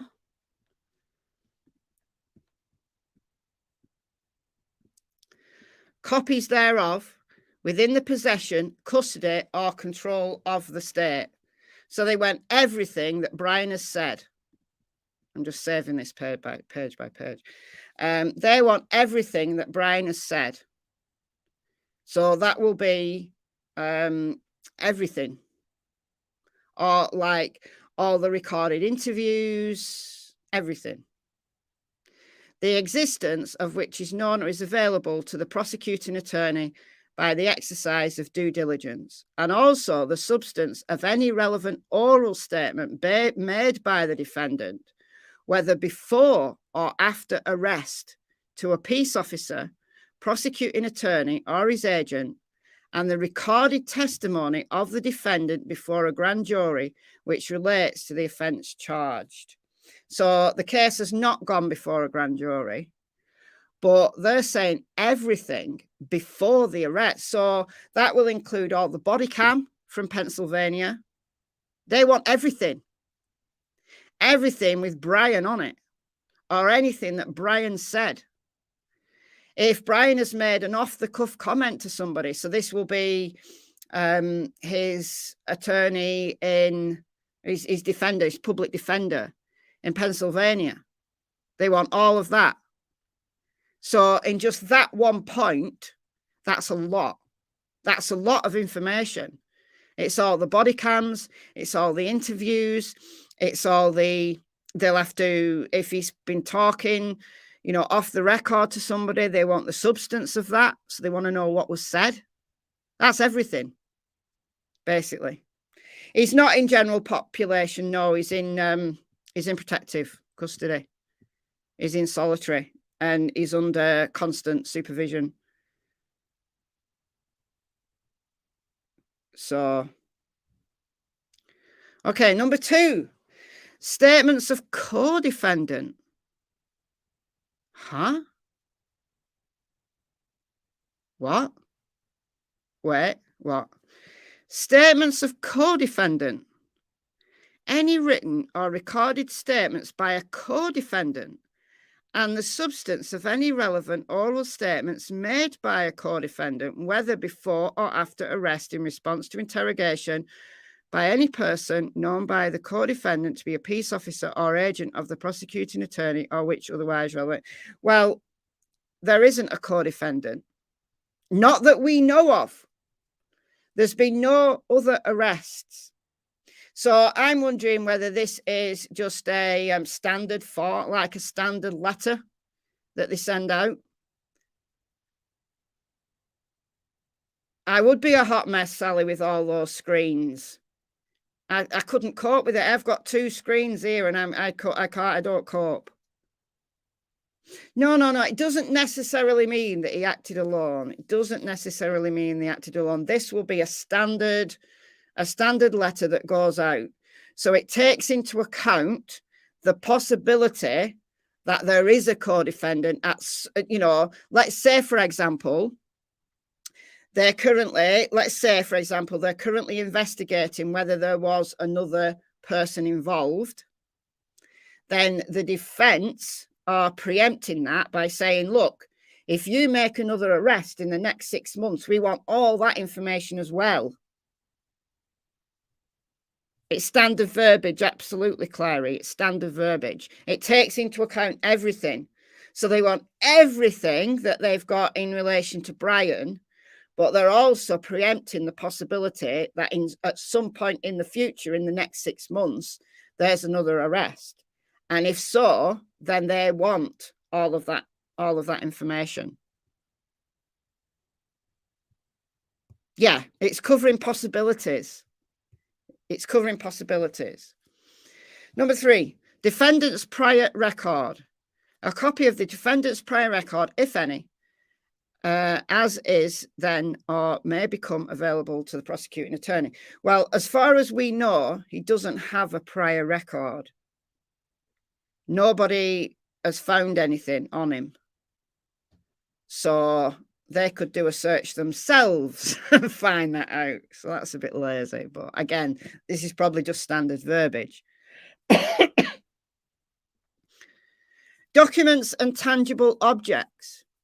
Permit the defendant to inspect and copy all books, papers, documents, photographs, tangible objects, and copies and portions thereof, which are in the possession or control of the prosecuting attorney and which are material to the preparation of the defense, are intended for use by the prosecutor as evidence at trial, or obtain. What? So they want basically all the information, whatever it is that the prosecutors are going to use. They want that. So whatever that might be, I've no idea. Reports of examinations and tests. So permit the defendant to inspect and copy any results or reports of physical or mental examinations or of scientific tests or experiments made in connection with this particular case that are in possession, custody, control of the prosecuting attorney or the existence which is known available. So that will be basically all the evidence. So it'll be physical and mental examinations of him, Bryan, right? If any of those have been ordered. But it will also be any scientific testing that was done. So that could be at the scene. It could be anything. Any experiments they've done, let's say testing, I don't know, whatever they might have tested. You know, they were there. They were literally there for weeks, weren't they? At that crime scene. So they want the results and probably all of the documentation for all of that. They want all of that. They also want the state witness information. Now, this is very standard. It's all standard. It's all standard. There's no surprises here. Provide a written list of the names, addresses, phone numbers, and or reasonable means of contact of all persons having knowledge of relevant facts who may be called by the prosecuting attorney as witnesses in trial, together with an NCIC report and a Spillman report, I don't know what that is, of any such person. So basically all the contact information for all of the witnesses that the state are going to call. That's fine. They can, they have to have that. They have to have this. This is what discovery is, right? This is the discovery that the prosecutors are putting together. It has to be shared with the defense. So provide statements made by the prosecution witnesses or prospective witnesses, made by the attorney or their agents, anything to do with the witnesses they want. Okay. Page 3. Expert witnesses. They want a written summary or report of any testimony that the state intends to introduce, which is in relation to expert witnesses. So expert witnesses might be, I don't know, they might bring a forensic pathologist on. They might bring a forensic scientist on. They might bring a psychologist on. Anybody that the prosecutors want to bring forward, they want those information of. So they want a summary of their opinions, the facts and the data of those opinions and the witnesses' qualifications. So they want to know basically everything that the prosecution have. Police reports. Provide to the defendant all reports, memoranda, all rough notes of field notes of any agents, officers, investigators involved in the investigation or prosecution of the defendant in connection. So the entirety of the police investigation. That's what they want. The entirety of the police investigation, including rough notes, everything. Again, that's standard. That's why the Chris Watts discovery pages were so long, because there was loads of like scribbled notes that the police have made in the first few days of the case. Yeah. Tower pings. Yeah. So everything. You're right, Veronica. So, anybody who's brought on as a state expert witness in relation to tower pings or surveillance, anything like that, they'll want.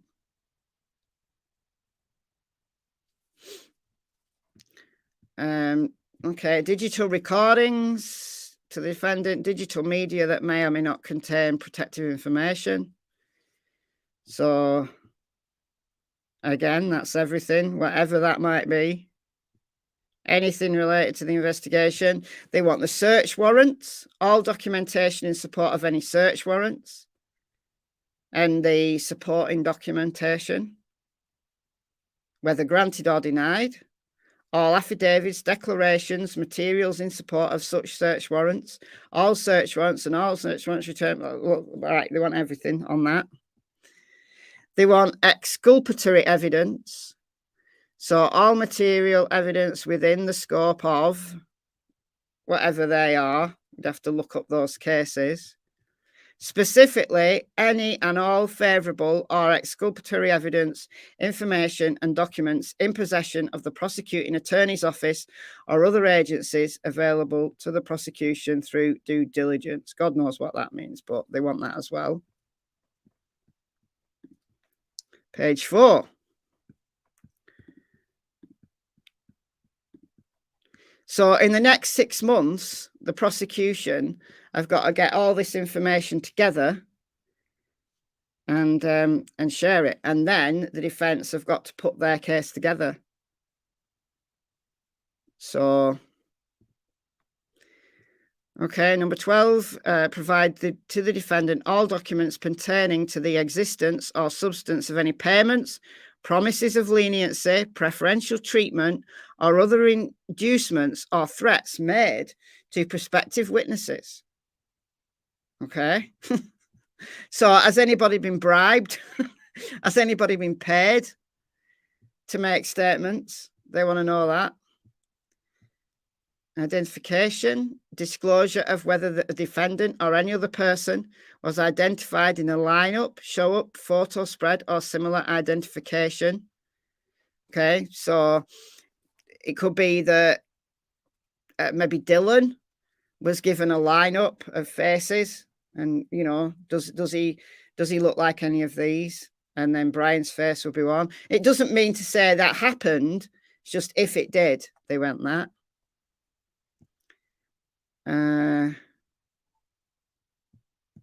Evidence pursuant to whatever this is. Prosecution must disclose the general nature of evidence of other crimes, wrongs, or acts it intends to introduce. So if they've got evidence that he's committed other crimes, they want that information as well. Electronic surveillance. All right. So copies of all records, recordings related to all electronic surveillance. Well, there must be a lot in that. So they'll want all the tapes. They'll want everything. They'll want all the documentation that goes behind it, all the warrants that were issued to get some of that information. Some of that information would only have been available via warrant. So they want all of that. They might want like digital evidence up here will relate to phone records, and it's a lot. Drug tests. So if he's had a drug test, subpoenas, all copies of each and every subpoena issued by the state to any person or anybody, any company. So again, some information is only available via subpoena, so they want all that. Certifications. Wow. So all the details of any law enforcement personnel that might be brought as witnesses. So they want their hire date. Everybody who was involved in the investigation. They'll want all the training records of every officer that they bring. And there you go, that's it. So 4 pages. 4 pages. None of it's a surprise.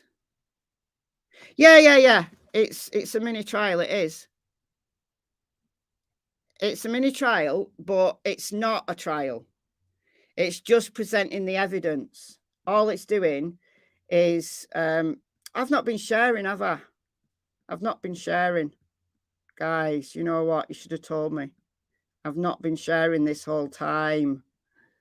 Oh, my word. I'm not going to read it all again, but I'll show you what I've just read. So page 1, page 2, page 3, page 4. I know, I'm terrible. I'm terrible. Page 1, page 2, page 3, page 4. It's in my Facebook group if anybody wants it. I'm sure it's available on numerous sites by now.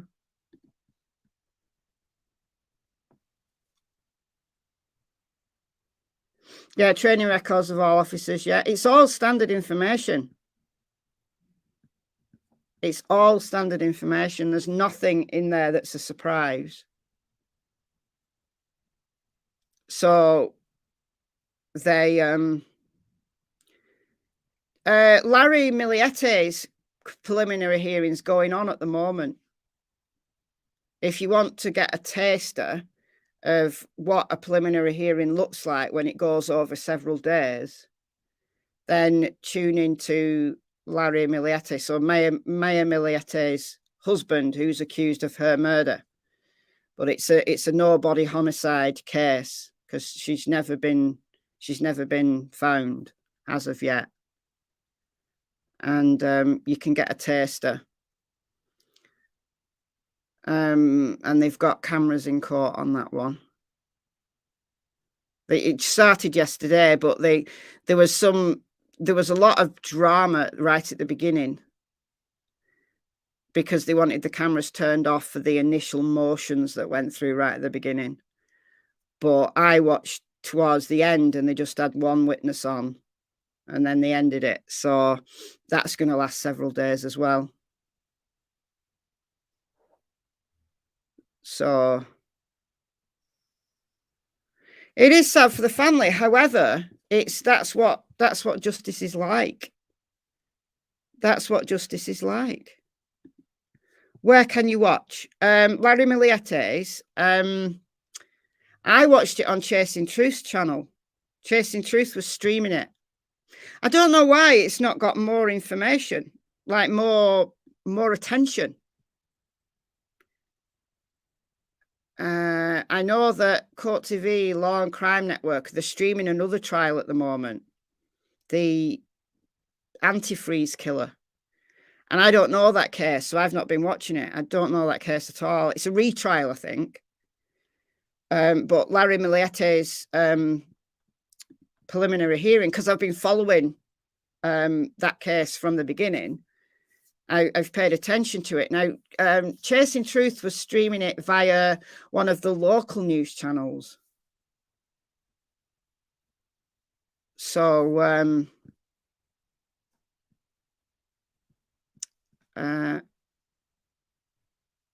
if I can't find it, I'll have to look for it. I'll have to look for it. Yeah, antifreeze killer's a retrial. Yeah, it's just a case that I've not covered. I've not looked at. So I don't watch trials of cases that I don't know anything about. Thank you, Just Me Everything, for becoming a member. That's very kind of you. Welcome to the Secret Agents Club. Welcome, welcome. That's Chasing Truth's link. Let me just see if I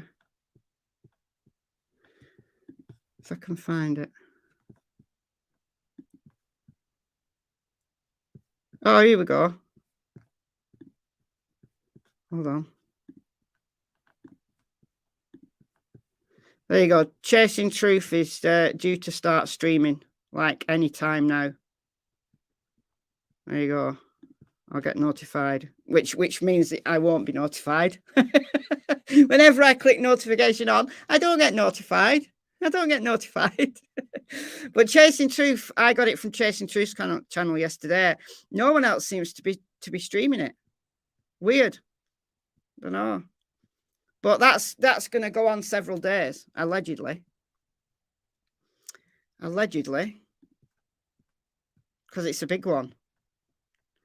So it is like a mini trial, except for there's no jury. It's not deciding the defendant's guilt or innocence. It's deciding whether there's enough evidence to take it to trial. So they can throw it out at that stage. Do you remember Barry Morphew's case? Barry Morphew's case got kicked out. Do you remember? It went all the way through, like the preliminary stages, and then it got kicked out.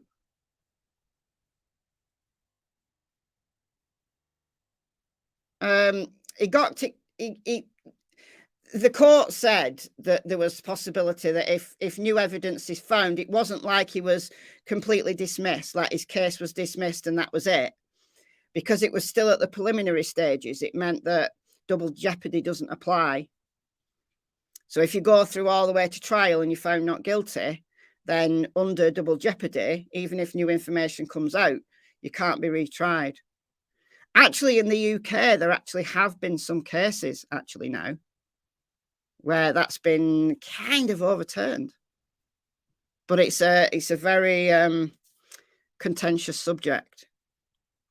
Very contentious. But yeah, Barry Morphews, because it was kicked out at the preliminary stages, double jeopardy doesn't apply, which means that if the prosecution find more evidence in future, they can restart the whole thing.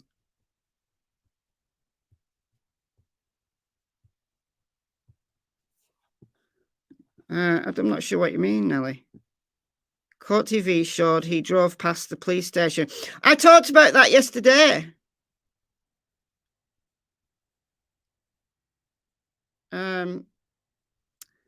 Could they have rejected his application and his rejection from the good side plan? I don't think it's to do with the police rejecting him as an intern. No, personally. But I talked about it in my video yesterday. About him checking where the cops were at. I think that's why he drove so far out of his way. But I went through it all yesterday. So he went far out of his way. Like he went further east than he should have done. And he drove around a neighborhood, and it was kind of confusing why he'd done that. And then once Court TV had said, look, you get a really good view of the police station, it became obvious why he'd done that. That he's gone and checked. He's gone and looked to see what cops are patrolling. He's had to drive around the entire neighborhood to check that there was no cops around. That's just what the Court TV speculated, but I think they're right, personally, in my opinion. I think they're right. I think that's exactly what he did.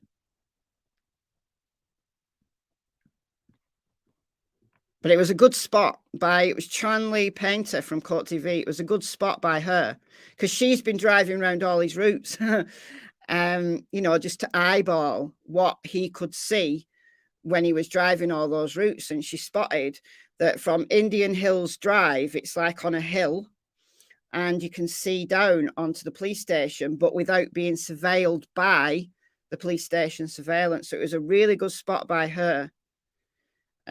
So I've got a discussion on that on my channel from yesterday, and in the description box of that video, I've got that Court TV segment because it's really interesting. Really interesting. So thanks for bringing that up because it's definitely worth a watch. Not only my video, but also that segment from Court TV when Chanley Painter, the reporter, was chatting to Villy Politan about it. Have we got anything else to discuss? I don't think we do, really. I've covered everything I wanted to cover. Like in the preamble, we've seen what the defence wants in relation to discovery, which is all standard stuff. So in the 6 months, we've got to wait. That's what they'll be doing. So I'm going to speculate the case is going to go quiet now, unless there's any kind of new revelations that come out. But I suspect that the case is, generally speaking, going to go quiet until June. And then people are going to probably start talking about it again in preparation for the preliminary hearing. Agatha, thank you so much for the super sticker. Oh, a little fox. I can only see what the super stickers are when I look on YouTube. Doesn't show them on there. It's tomorrow. Yeah, Richard Allen is tomorrow. Let me just check what time that's on, because I am going to go live, but I don't know what time it's on. Richard Allen. Does anybody know the time? He's in court tomorrow. Does anybody know the time? Hold on, let me do. Oh, okay, got this. Right, I'm just going to turn my VPN on. If I disappear, it's because of my VPN's blocked me, but it shouldn't do. I've turned my VPN on before the stream. It's just that this stupid thing here won't let me look at it without a VPN. Come on, you can do it. You can do it. There we go. All Okay, so those of you who are following the Delphi case, this is what we can expect tomorrow. Will you stop giving me all these things? What to know about Friday's hearing in the Delphi murder case. So this was posted today. Carroll County, a judge will tackle several issues during a pair of hearings Friday related to the Delphi murder case. Indiana State Police announced the arrest of Richard Allen on October 31st. We know that. We know he was accused of their murder. So will Richard Allen appear in court? Defense attorneys and prosecutors will appear in court Friday as Judge Frank Gull, an Allen County judge. No, that's... Oh, yeah, he's in Allen County. Assigned to the case after the original judge recused himself, considering several issues related to the case. So he's going to appear in person. What issues will they consider? There's 4 considerations for attorneys during Friday's hearing. Gull is expected to hear arguments on the gag order, a change of venue, a broad discovery request from the defense, and another defense request for additional funding for investigators. So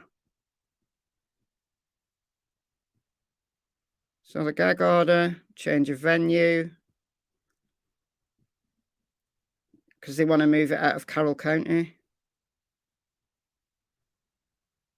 So the lengthy supplemental motion for discovery filed on December 30th seeks the names and addresses of all witnesses involved in the case, including blah, blah, blah. So they're requesting what Kohberger's defense have already requested. So Kohberger's defense have covered everything.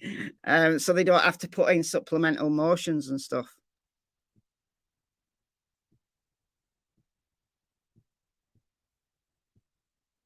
Okay, so 10 a.m. The proceedings are scheduled for 10 a.m. on Friday at Carroll County Circuit Court, which will be 3 p.m., I think, my time. Public and media will be able to attend the proceedings, although seating will be limited and electronic devices will be prohibited. And then another hearing will follow at 11 a.m. The hearing will involve the motion about funding. So I don't think it's going to be anything like dead interesting, honestly. It'll be procedural. It's going to be all procedural. So I don't think it's going to be that interesting, honestly. But I am going to cover it.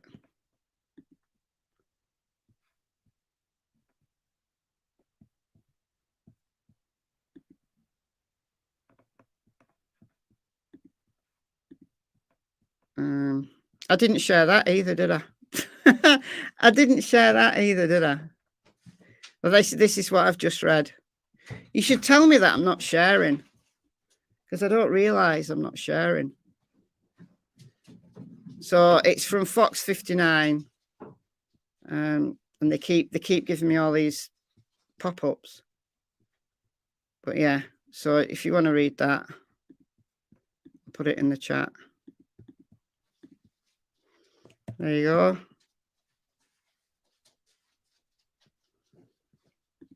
So yeah, 10 a.m. Eastern. I think Carroll County's in Eastern time. Have I been to Tennessee? No, I haven't been to Tennessee, Holly. Why'd you ask? That's an interesting question. March 24th, 2023, the trial begins. I can imagine that's going to be delayed. I can imagine that's going to be delayed. I don't know, though. It's possible. We might get a feel for how things are progressing tomorrow.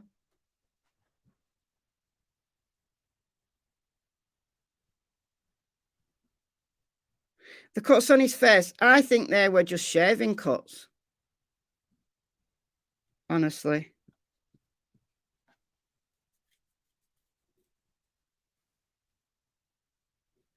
Yeah, Delphi's Eastern. Yeah, I thought it was. So it's 3 p.m. my time, 10 a.m.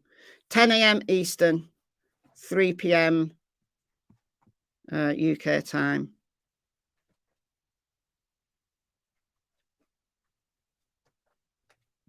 I think it's shaving cuts, like using a blunt razor. He might try shaving his eyebrows off. Oh, that's funny. That's funny. That is funny. Anyway, I'm going to go. My son's just come in. The dogs are getting agitated.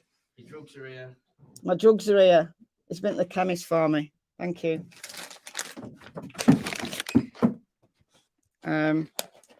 My medication has come. All right, guys, I'm going to go. And I will see you tomorrow. I think I'll do a video tomorrow, but then I'll be live later on to talk about the Richard Allen thing. I don't know whether I don't think it will be streamable live. I don't know. I don't think so. So I don't think we're going to get a live feed from the court. But I will, I'll be live tomorrow. Oh, and before I go, I just want to tell you about a missing 4-year-old. Have you heard about this case? A missing 4-year-old from Oklahoma. It's so sad. It's so sad. This is the little girl here. Hold on. This little girl, she's called Athena Brownfield. I'm just going to double check that I'm sharing. Yeah, I am. Athena Brownfield. She was only reported missing on Tuesday, but they don't know how long she's been missing. It's such a sad case. I'm going to do a live on it. Maybe tomorrow. I might do a live tomorrow on Athena if she's not been found, because there's a lot of stuff coming out from her family. Like the family are all up in arms. The family are everywhere on social media. So it appears at the moment that Athena and her 5-year-old sister were left home alone for like days. And it was a mail carrier who alerted the cops, because the little 5-year-old sister, who's only a year older than Athena, was out in the yard, like upset. So the mail carrier asked her what was the matter. And she said she was home alone, and the mail person went in the house to have a look to see if there was any adults there, and there wasn't. And it's just really sad that she's just been left. Now, the sister's still there. The sister, the 5-year-old sister, was in the yard, like upset, looking for people, I guess. But where is Athena? Yeah, they were left alone. Yeah, Grammy. They were left alone for days. For days. They're now saying that they've been home alone since the 6th. So I'm going to do a live on it, because there's a lot to this case. There's a lot coming out on this case now. Not a lot in the media, but there's a lot in relation to what the family are saying. So I don't know what's happened, because Athena and her sister are not living with their biological parents. They're living with, what I can glean, it seems to be they're living with an aunt, and the aunt's got a new boyfriend and has left Athena and her sister. And the husband, so Athena's uncle by marriage, has took his kids, came to pick up his kids, and it seems that Athena and her sister have just been left, and there's been no one looking after them. What happened? Well, the biological mother, the 2 biological grandmas are out speaking on social media. the caregiver has gone off with her new boyfriend. The other caregiver has come and picked up his biological kids and left them. It's just crazy. It's a crazy, crazy case. And in the middle of all of this, there's been this massive search. It's the location is Cyril, Oklahoma. If you want to go and look it up, and her name is Athena Brownfield. So it's Athena Brownfield in Cyril, which is spelt Cyril, because I keep thinking Cyril, Oklahoma. So where is Athena Brownfield? It's another case that is really sad. Now, they've called off. They've been doing grid searches. They've had helicopters, heat-seeking drones, dogs. They've done the whole thing. They've had hundreds of people volunteer to search. They've not found her. So now it's being classed as a criminal investigation. So watch this space. Hopefully they find her. Hopefully she's safe somewhere. But she's only 4. And it's not entirely clear how long she's actually been missing. Exactly, Boomer Baby. What is wrong with them? What is wrong with these people? Yeah. Yeah, what is wrong with them? So, yeah, I'm going to be doing a live on that and going through what we know so far. Yeah, so expect that sometime, probably tomorrow. All right, guys, I'm going to go. So thank you, as always, for being nice and respectful in chat. Thank you so much to the moderators who do great work here. Thank you for the donations. Welcome to all the new members. And I'm going to see you very soon. Ooh. I can smell something nice that my neighbour's cooking. I don't know what it is, because I got my window open. Oh, it smells nice, but I'm not sure what it is. Anyway, I'm going to go. Bye for now. I'll speak to you tomorrow. Bye, guys.